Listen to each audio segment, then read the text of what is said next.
തലശ്ശേരിയിലെ കോട്ട. കണ്ണൂരോളത്തിൻ്റെ ഇന്നത്തെ വീഡിയോയിൽ നമ്മൾ കാണാൻ പോകുന്നത് ചരിത്ര പ്രാധാന്യമുള്ള തലശ്ശേരിയിൽ ബ്രിട്ടീഷുകാരെ ശക്തരാക്കുന്നതിൽ പ്രധാന പങ്ക് വഹിച്ചിട്ടുള്ള തലശ്ശേരി കോട്ടയും അതിൻ്റെ ചരിത്രവുമാണ്.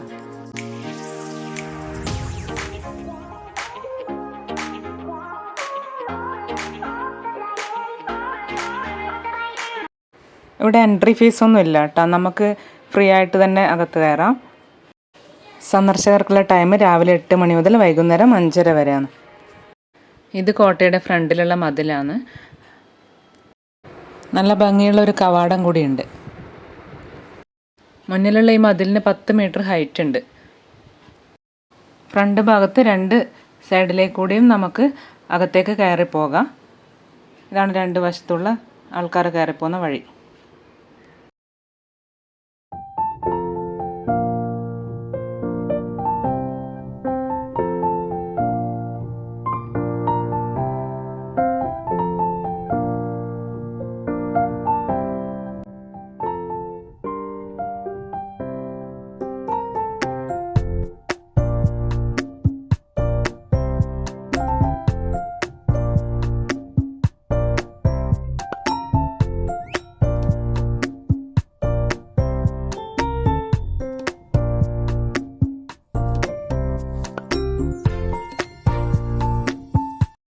നമ്മളിങ്ങനെ കയറി പോകുമ്പോൾ അവിടെ ഒരു എൻട്രി ഗേറ്റ് കാണാൻ പറ്റും. അതുവഴി നമ്മൾ അകത്തേക്ക് കടന്നു.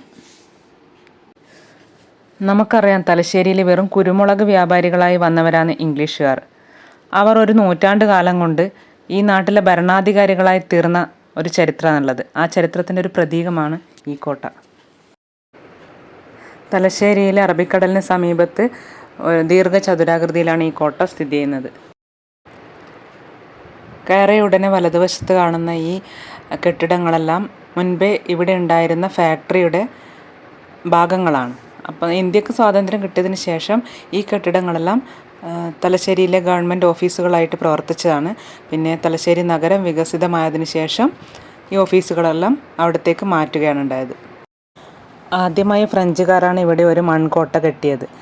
അതിനുശേഷം ഇംഗ്ലീഷുകാരുടെ വരവോടെ ഫ്രഞ്ചുകാർക്ക് ഈ സ്ഥലം വിട്ടൊഴിഞ്ഞ് പോകേണ്ടി വന്നു. അവർ ഇവിടുന്ന് 5 കിലോമീറ്റർ മാറി മാഹിയിൽ അവരുടെ ഭരണം തുടരുകയാണ് ചെയ്തത്. അങ്ങനെ ആദ്യമായി ബ്രിട്ടീഷ് ഈസ്റ്റ് ഇന്ത്യ കമ്പനി 1683 ഒരു പാണ്ടികശാലയാണ് ഇവിടെ ആരംഭിച്ചത്. പാണ്ടികശാല എന്ന് പറഞ്ഞാൽ കച്ചവട ആവശ്യത്തിനായി കെട്ടിയുണ്ടാക്കുന്ന ഒരു ഷെഡാണ്. ഈ പാണ്ടികശാലയുടെയും കച്ചവടത്തിൻ്റെയും സുരക്ഷിതത്വത്തിനായിട്ട് ഈ സ്ഥലത്തൊരു കോട്ട കൂടി വേണമെന്ന് ബ്രിട്ടീഷുകാർക്ക് തോന്നി.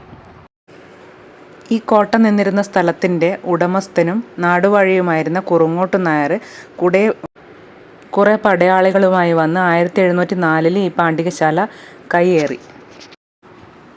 പക്ഷേ ഇവിടെ അന്ന് നിലനിന്നിരുന്ന നാടുവാഴികൾ തമ്മിലുള്ള സ്വരച്ചേർച്ചയില്ലായ്മ മുതലെടുത്ത ഇംഗ്ലീഷുകാർ പരമാധികാരിയായിരുന്ന ചിറക്കൽ രാജാവിൻ്റെ മുമ്പിൽ സങ്കടമുണർത്തിക്കുകയും മേലിൽ ഉണ്ടായേക്കാവുന്ന ഇത്തരം ആക്രമണങ്ങളിൽ നിന്ന് തടയിടാനൊരു കോട്ട നിർമ്മിക്കാൻ അനുവാദം വാങ്ങിക്കുകയും ചെയ്തു. ചിറക്കൽ തമ്പുരാൻ അനുവാദം കൊടുക്കുക മാത്രമല്ല, കോട്ടയുടെ പണി തുടങ്ങുന്നതിന് മുമ്പായി ശിലാസ്ഥാപന കർമ്മം നിർവഹിച്ചു കൊടുക്കുകയും ചെയ്തു. അങ്ങനെയാണ് ചതുരാകൃതിയിലുള്ള ഭീമാകരമായ ഈ കോട്ടയുടെ നിർമ്മാണം ആരംഭിക്കുന്നത്. ഈ കോട്ടയ്ക്ക് വലിയ വലിയ മതിലുകളും അതുപോലെ രഹസ്യ തുരങ്കങ്ങളും വിദഗ്ധമായി ചിത്രപ്പണി ചെയ്ത വാതിലുകളെല്ലാം ഉണ്ട്. അതിനുശേഷം തലശ്ശേരിൻ്റെ വികസനത്തിന് ചുക്കാൻ പിടിച്ചതെല്ലാം ഈ കോട്ടയെ കേന്ദ്രീകരിച്ചിട്ടാണ് തലശ്ശേരി പട്ടണത്തിൻ്റെ വികസനം തന്നെ ഉണ്ടായത്. അങ്ങനെ തുടക്കത്തിൽ ഒരു കച്ചവട കേന്ദ്രമായി പ്രവർത്തിച്ച കോട്ട പിന്നീട് സൈനിക കേന്ദ്രമായിട്ടും പിന്നെ കാരാഗൃഹമായിട്ടും എല്ലാം മാറി. ഈ സ്ഥലത്തൊരു വലിയ കിണറുണ്ട്. അത് ഇവിടെയുള്ള വെള്ളത്തിൻ്റെ ആവശ്യത്തിന് വേണ്ടി കോട്ടയ്ക്കകത്ത് നിർമ്മിച്ച കിണറായത്.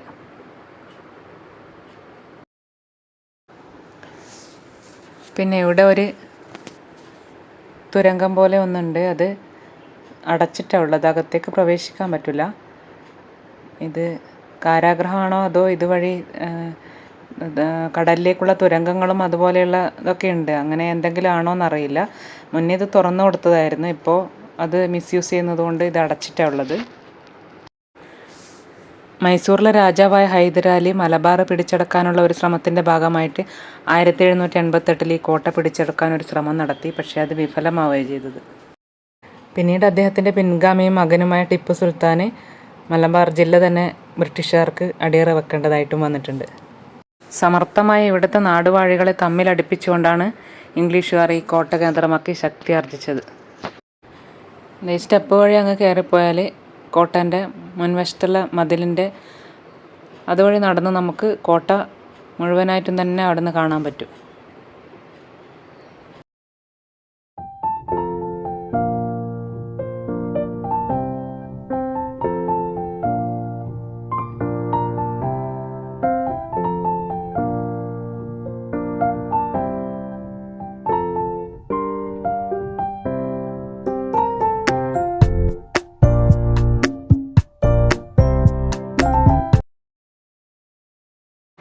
കണ്ടോ, ഇതിൻ്റെ മേലെ കയറി കഴിഞ്ഞാൽ നമുക്ക് ഇങ്ങനെയുള്ള കാഴ്ചകളെല്ലാം കാണാം.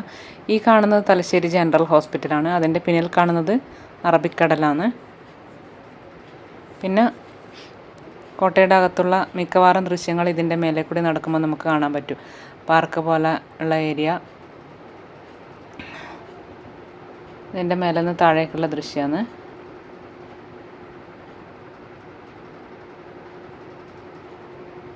പിന്നെ ഇതിൻ്റെ മേലെ ഇങ്ങനെ ഓപ്പൺ ആയിട്ട് കുറച്ച് സ്പേസ് ഉണ്ട്. എന്തെങ്കിലും കായികാഭ്യാസങ്ങളെല്ലാം നടത്തിയ സ്ഥലമായിരിക്കണം. ഇത് നമ്മൾ ഫ്രണ്ടിൽ നിന്ന് കാണുന്ന ആ വീതി കൂടിയ മതിലിൻ്റെ തൊട്ടിട്ടുള്ള ആ ഭാഗമാണ്. ഇതിൻ്റെ മേലെ കൂടി നമുക്കിങ്ങനെ നടന്ന് പോകാൻ പറ്റും. അവിടെ നിന്ന് കാണുന്ന വ്യൂ ആണ് ഇതെല്ലാം.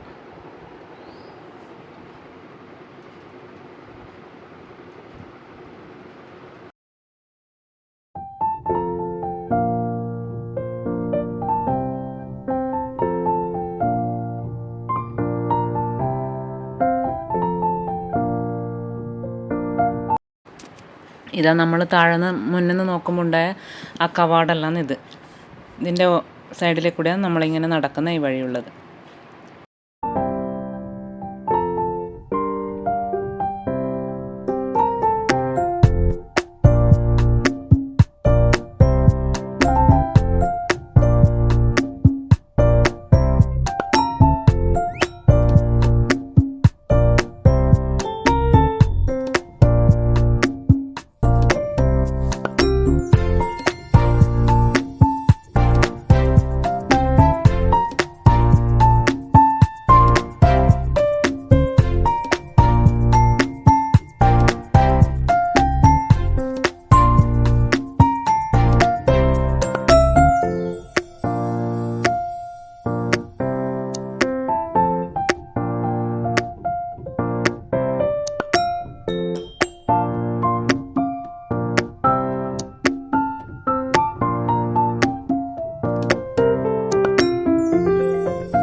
വ്യാപാര കേന്ദ്രമായിരുന്ന സമയത്ത് ഇവിടെ ശേഖരിച്ചിരുന്ന കുരുമുളകും സുഗന്ധദ്രവ്യങ്ങളെല്ലാം കടൽപ്പാലം വഴി തുറമുഖത്തെത്തിച്ച് ലോക വിപണികളിലേക്ക് വ്യാപാരം ചെയ്യുകയാണ് ഉണ്ടായിരുന്നത്. പിന്നീടാണ് കച്ചവട കേന്ദ്രത്തിൽ നിന്ന് സൈനിക കേന്ദ്രമായും അങ്ങനെ പിന്നെ കാരാഗൃഹമായിട്ടൊക്കെ ഈ കോട്ട മാറുന്നത്.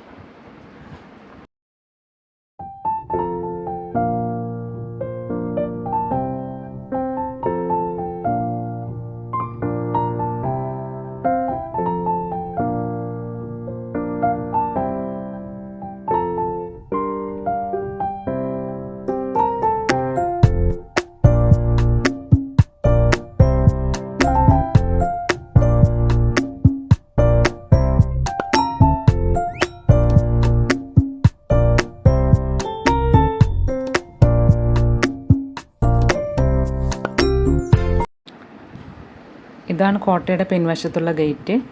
ഇതിൻ്റെ തൊട്ടപ്പുറത്ത് ഒരു ചർച്ചും ഒരു സ്കൂളൊക്കെ ഉണ്ട്. അത് ഞാൻ ലൈറ്റ് ഹൗസിൻ്റെ മേലെ കയറുമ്പോൾ അവിടുന്ന് ആ വ്യൂ ഞാൻ കാണിക്കാം.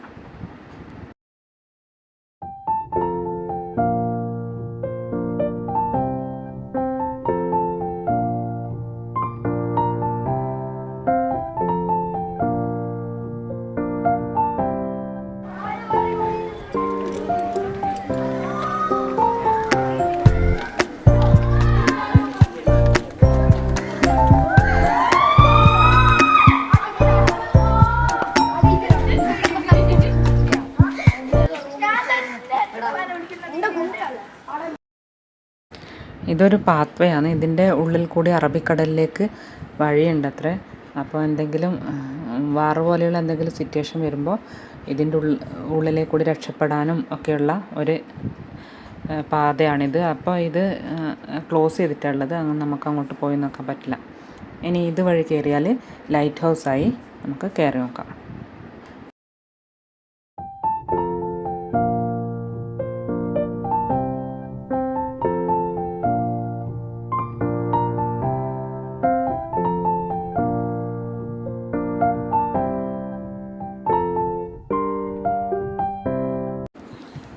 ഇതാണ് ലൈറ്റ് ഹൗസ്. ഇവിടുത്തെ ലൈറ്റ് കണ്ടിട്ടാണ് കടലിൽ വരുന്നവർക്ക് ഇതിൻ്റെ ദിശ എങ്ങോട്ടാണെന്ന് മനസ്സിലാവുന്നത്.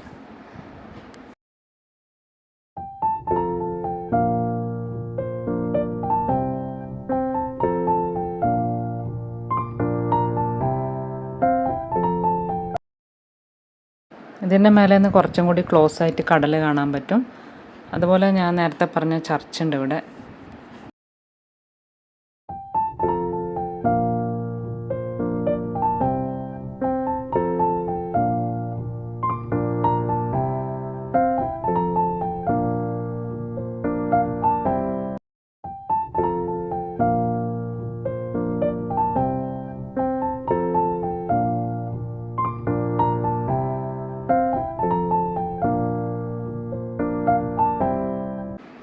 ഇപ്പം നമ്മൾ കോട്ടയുടെ മുൻഭാഗത്തേക്ക് തന്നെ പോവുകയാണ്.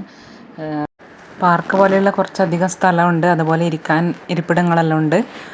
അതുകൊണ്ട് കുട്ടികൾക്കും ഫാമിലിയെല്ലാം ആയിട്ട് വന്ന് എൻജോയ് ചെയ്യാനൊക്കെ നല്ല സ്പേസാണ്.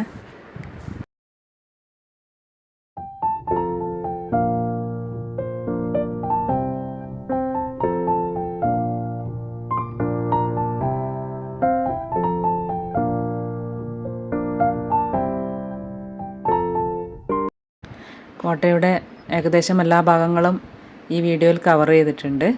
അതുപോലെ ചരിത്രങ്ങളും അറിയാവുന്ന കാര്യങ്ങൾ ഷെയർ ചെയ്തിട്ടുണ്ട്. അപ്പോൾ നമ്മൾ ഇനി തിരിച്ചു പോവുകയാണ്. വീഡിയോ നിങ്ങൾക്ക് ഇഷ്ടമായെങ്കിൽ ലൈക്ക് ചെയ്തും സബ്സ്ക്രൈബ് ചെയ്തും അതുപോലെ നിങ്ങളുടെ ഫ്രണ്ട്സിനും റിലേറ്റീവ്സിനും ഒക്കെ ഷെയർ ചെയ്ത് കൊടുത്തും ഒക്കെ സപ്പോർട്ട് ചെയ്യണം. പിന്നെ നിങ്ങളുടെ അഭിപ്രായങ്ങളും അഭിപ്രായ വ്യത്യാസങ്ങളും ഒക്കെ കമൻറ്റായി രേഖപ്പെടുത്തുകയും വേണം. അടുത്തൊരു വീഡിയോയുമായി നമുക്ക് വീണ്ടും കാണാം. Thanks for watching. Bye bye.